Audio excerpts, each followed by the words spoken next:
تو اب نہیں سدھریں گے تو کب سدھریں گے؟ اگر کچھ نہیں کر سکتے تو کم از کم اپنے اخلاق کو تو درست کر لو، اور اگر کوئی اپنے اخلاق کو درست کر لے تو جانتے ہیں اس کا مقام کیا ہے؟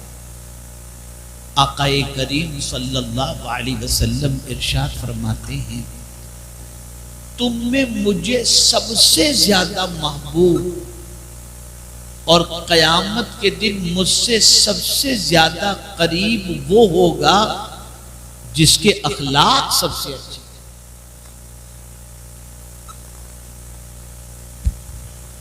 سبحان اللہ سبحان اللہ۔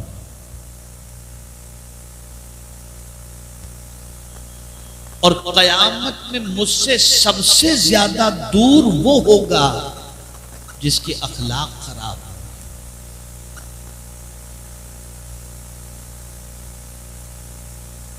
بڑی مشکل سے لوگ پنج وقتہ نماز کچھ پڑھ پاتے ہیں۔ میں نہیں جانتا کہ یہاں جتنے لوگ آئے ہیں ان میں سے کتنوں نے عشاء کی نماز پڑھی یا پڑھنے کا ارادہ رکھتے ہیں۔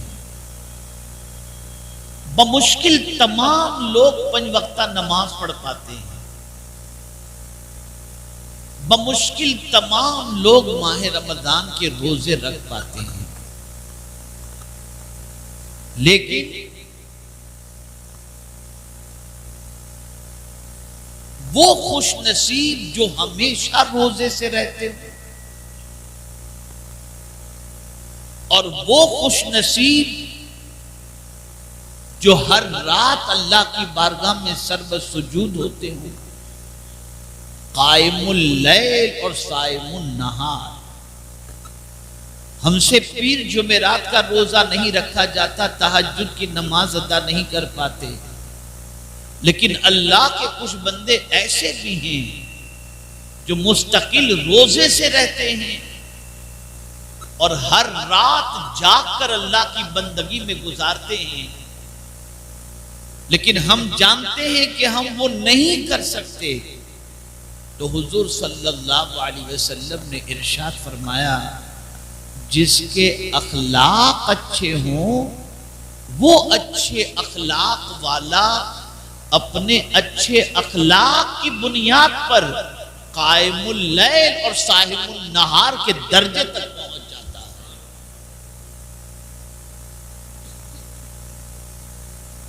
اور اسی کے ساتھ ایمان سب کو پیارا ہے، لیکن حضور صلی اللہ علیہ وسلم فرماتے ہیں وہ مومن جس کا ایمان اگر تم کو کامل دیکھنا ہو تو کامل ایمان والا وہ ہے جس کے اخلاق اچھے ہوں، وہ کامل ایمان والا ہے۔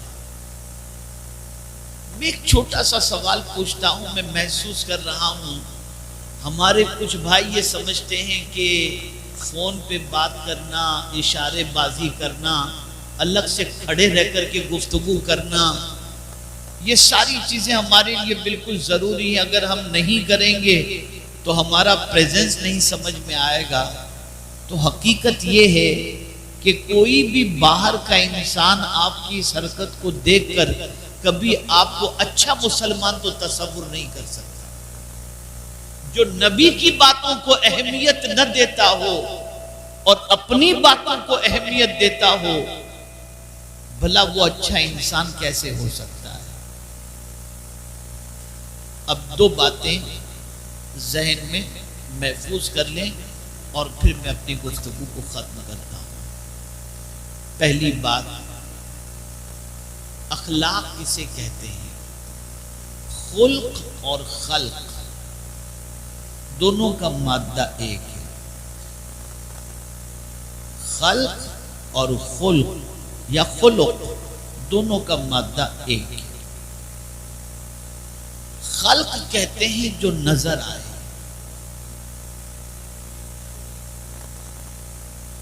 یہ جو ہمارا وجود ہے نا، ہاتھ پیر آنکھ کان، یہ وجود نظر آتا ہے۔ تو جو آنکھوں سے دکھے، جو نظر آئے، اسے خلق کہتے ہیں، اور جو محسوس کیا جائے اسے خلق کہتے ہیں۔ اخلاق محسوس کیے جاتے ہیں۔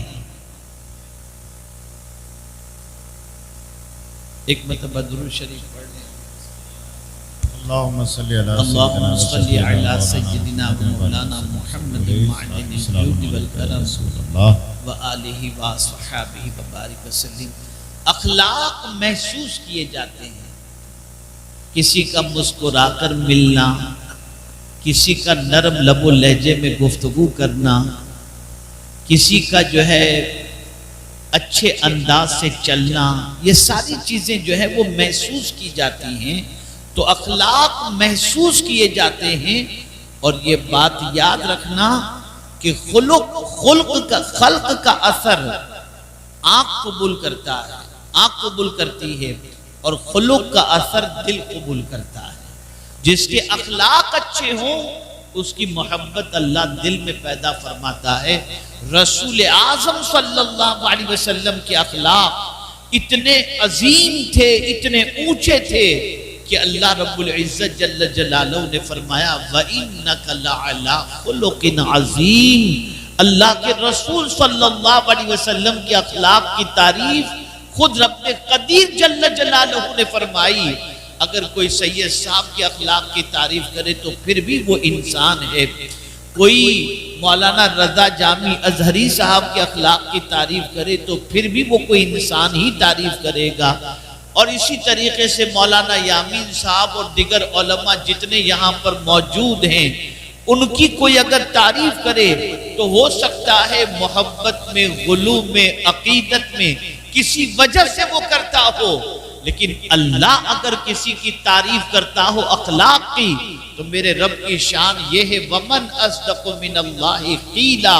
اللہ سے زیادہ سچی بات کس کی ہو سکتی ہے؟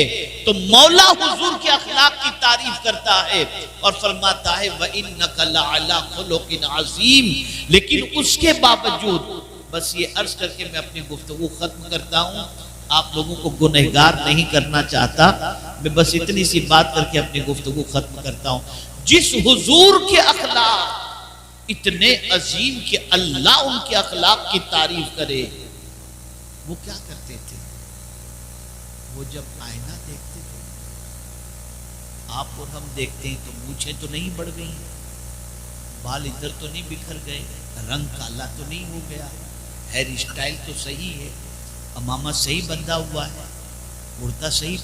ہم آئینے میں دیکھتے ہیں تو یہ ساری چیزوں کو دیکھ کر درست کرتے ہیں، لیکن جن کے اخلاق کو اللہ نے عظیم فرمایا، وہ رسول جب آئینہ دیکھتے تھے تو کیا کہتے تھے، کیا دعا پڑھتے تھے؟ کہتے تھے اللہم احسن خلقی کما حسنت خلقی، اے اللہ میرے اخلاق اچھے فرما جس طریقے سے تو نے میری صورت کو اچھی فرمایا ہے۔ آپ مجھے بتائیے جو اتنے بڑے اخلاق کے مالک تھے وہ بھی اللہ کی بارگاہ میں مزید اچھے اخلاق کی دعا کرتے ہیں، اور آج ہمارا حال یہ ہے کہ اخلاق میں اتنے گرے ہوئے ہیں کہ جس کی کوئی انتہا نہیں، پھر بھی اپنے اخلاق کے درست ہونے کے سلسلے میں اللہ کی بارگاہ کے اندر دعا نہیں کرتے۔ میرے پیارے آقا صلی اللہ علیہ وسلم کے پیارے دیوانوں، آپ اپنے اخلاق کو درست کریں۔